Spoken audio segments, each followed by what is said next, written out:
السلام عليكم ورحمة الله وبركاته. أعزائي المشاهدين، أهلا ومرحبا بكم في حلقة جديدة من حلقات برنامجنا المذيع.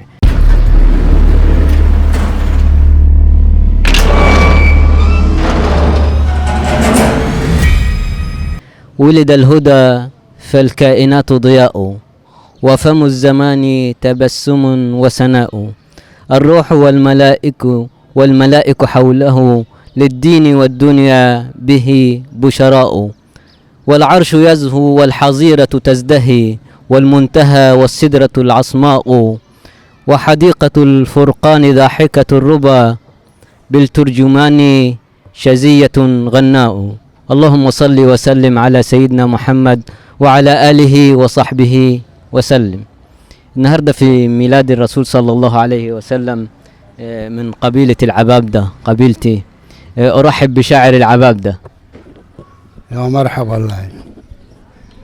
أنا المشتاق والشوق في دمي، أنا اللي نفسي أزور الحبيبة اللي بتاجيها الرجال من كل الدول متلمي، وخطي بيميني وخط يدي على البيت وسمي، واشرب من بير زمزم وقول لزمزم زمي،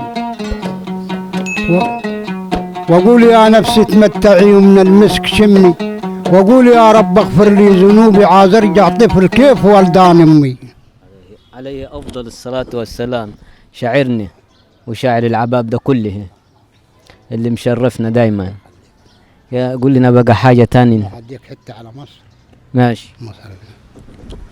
أنا مصري والمحافظة أسوان، يا مصر يا نبض قلبي يا دمي ساري في الشريان، أنا اللي عشقت نيلك يا مصر، أنا اللي عشقت الخزان، يا مصر جسمك منظم الرجدة بالفستان، يا مصر يا بلد الأدب ولا يطر الغلط اللسان، يا مصر يا غالية اللي غنت لك طيور الكروان، يا مصر يا أجمل وردة يا أجمل وردة في البستان، يا مصر يا قمر 14 يا قمر التمام، يا مصر يا بلد الحضارة يا بلد السلام، يا مصر يا تاج العرب وانت للعرب عنوان، يا مصر يا محروسة يلي حارسك الرحمن، يا مصر يا محروسة يلي حارسك الرحمن.